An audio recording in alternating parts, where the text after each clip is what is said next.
සුබ උදෑසනක් ඔයාලා හැමෝටම පිළිගන්නවා අපේ හෑන්ඩ් පේන්ටින් සාරි ලොවේ අසිරිය ඩ්‍රැප් ක්වීන් වෙත. හෑන්ඩ් පේන්ටින් කිව්වම ගොඩක් අය හිතන්නේ මේ වැඩේ හරි අමාරුයි කියලා. ඒ ඇයි දන්නවද? බොහෝ පිරිසකට චිත්‍ර අඳින්න බැරි නිසා. ඒකටත් විසඳුම් අරගෙන ඔන්න අපි ආව ලස්සන හෑන්ඩ් පේන්ටින් සාරි විලාසිතාවක් අරගෙන. ඉතින් මම ඔයාලා හැමෝගෙම ඉල්ලනවා channel එක subscribe කරලා like එකකුත් දාගෙනම යන්න කියලා. අපි එහෙනම් බොහොම ආසාවෙන් පරිසරයේ සුන්දරත්වයත් එක්ක වැඩේට යමු.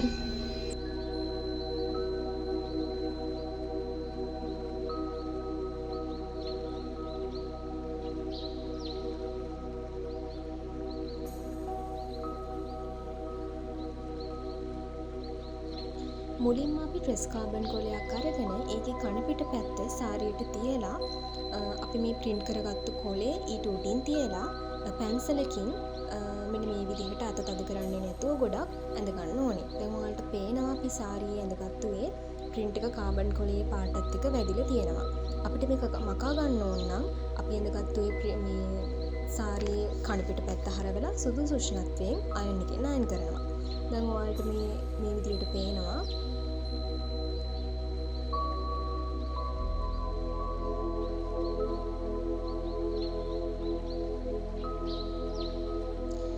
ඊට පස්සේ අපි මේ ඩිසයින් එක පාට කරගන්න තද පාට සාරියක් නිසා ෆැබ්‍රික් පේන්ට් වල සුදු පාට පේන්ට් එක තමයි අරගන්නේ.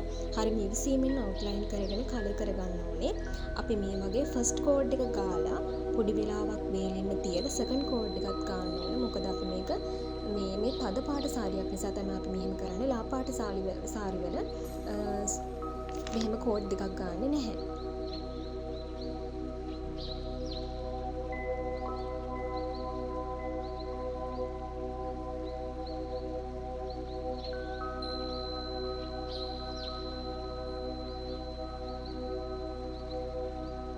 ඊට පස්සේ මෙන්න මේ පෙන්නන විදියට නම්බර 0 කියන පින්සලෙන් මේ විදියට මලේ රේණු ටිකක් ඇද ගන්න ඕනේ සුදු පාටියම.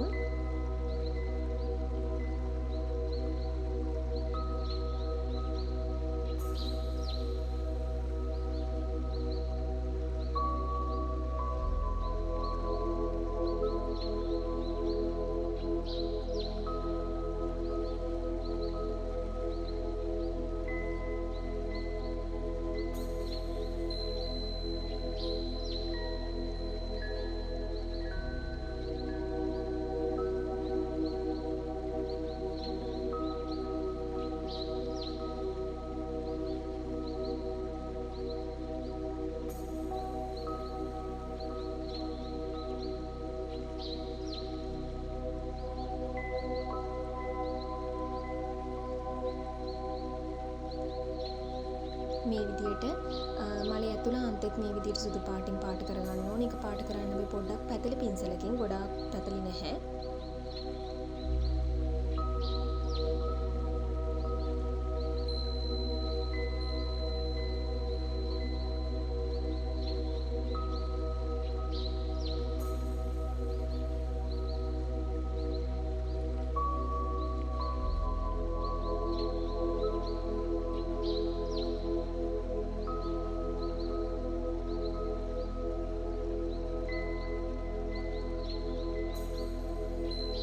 දැන් ඔයාලට මේ පෙන්නන්නේ අපි මේ විදිහට ඇඳගත්තු මල්ලත්ත. අපි කලර් කරගත්තු මල්ලත්තේ සුදු පාට හොඳට වෙලුණාට පස්සේ ඔන්න අපි බේබි පින්ක් එකෙන් මල ලස්සනට පාට කරගන්න වර්ණ ගන්න හදන්නේ. මේකටත් අපි ගත්තේ පැතලි පින්සලම තමයි කලින් ගත්තු. බේබි පින්ක් එක තමයි අපි භාවිතා කරලා තියෙන්නේ.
හරි අපි දැන් මලී තව ලස්සන තව වැඩි කරගන්න නම්බර 0 කියන පින්සලෙන් මේ විදිහට රතු පාටින් ෂේඩින් කරගන්න තමයි හදන්නේ. මල් පෙත්තෙන් පෙත්තට පොඩ අපි පින්සලට තීන්ත අරගෙන මේ විදිහට ෂේඩින් කරගන්න ඕනේ. හැබැයි බේබි පින්ක් එක අපි ගෑවට පස්සේ ඒ කාණවත් එක්කම තමයි අපි මේ ෂේඩින් කරන්න ඕනේ. නැත්තම් හරියට මලට මේ පාටවල් දෙක මික්ස් වෙන්නේ නැති වෙන්න පුළුවන්. වෙනාට පස්සේ ගෑවොත්.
හරි අපි ආයෙම නම්බර 0 පින්සලෙන් මේ විදියට මලේ රේන් ටික ඇඳ ගන්නවා.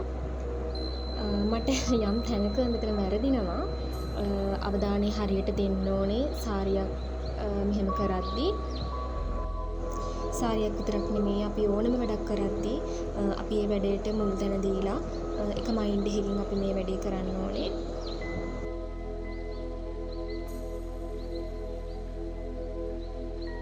ඔයාට මෙන්න මේ විදිහට වැරදුනොත් මලේ තියෙන ඒ පාටම ආයෙ උඩින් ගාලා පොඩ්ඩක් විතර වේලෙන්න තියලා ආයෙම රේණු ඇඳ ගන්න පුළුවන්.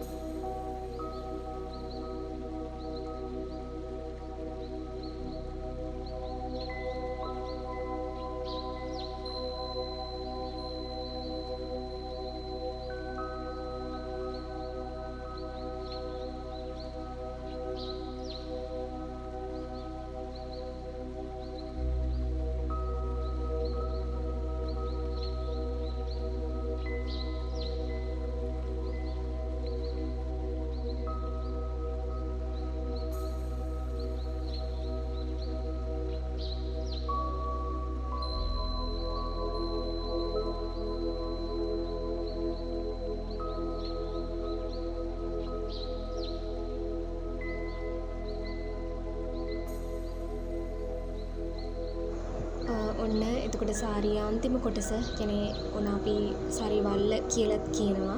ඒ කොටසේ මේ විදිහට තමයි අපි නිර්මාණය කරගත්තේ. දැන් පේනවනේ 12ත් පහු ඒ ටික කරද්දිත් ඔන්න මේ විදිහට ආයෙම අපි මේ ප්ලීට් කොටස ඒ විදිහට නිර්මාණය කරගත්තු කොටස අපි පැය 24ක් වේලෙන්න තියලා මේ විදිහට අවශ්‍ය උෂ්ණත්වය විනාඩියක් විතර හොඳට මැද ගන්න ඕනේ. එතකොට සාරිය දිගු කාලයක් අපිට පාවිච්චි කරන්න පුළුවන්. මෙන්න මේ විදිහට තමයි අපේ සාරියේ අන්තිම ලුක් එක තියෙන්නේ. මම බ්ලැක් එක කරා මේ විදිහට, පර්පල් එක කරා, රෙඩ් එක කරා. අපි ඕනම සාරියක් කරද්දී අනිවාර්යෙන් මේ සාරියේ වර්ණ සංකලනය හොඳටම දැනගෙන ඉන්න ඕනේ. මේ විදිහට ලස්සනට සාරිය අපිට ඇඳ ගන්න පුළුවන්. මොකද හිතන්න මටත් චිත්‍ර අඳින්න බෑ. මේ තමයි මගේ පළවෙනි සාරිය එක. පළවෙනි සාරිය එක මෙච්චර ලස්සනට ආව නම් අනිත් සාරි කොහොමද කියලා බලන්නත් අපිත් එක්කම එකතු වෙලා ඉන්න අපි ඩ්‍රැප් ක්වීන්. ස්තුතියි ඔයාලා මේ වීඩියෝ එක බලුවට ලයික් එකක් දාගෙන යන්න. ඉතින් සබ්ස්ක්‍රයිබ් කරන්නත් අමතක කරන්න එපා. මේ වගේ තවත් ලස්සන සාරි බලන්න අපිත් එක්ක එකතු වෙන්න. එතකන් ඔයාලා හැමෝම පරිස්සමෙන් ඉන්න. එහෙනම් අපි ගිහින් එන්නම්.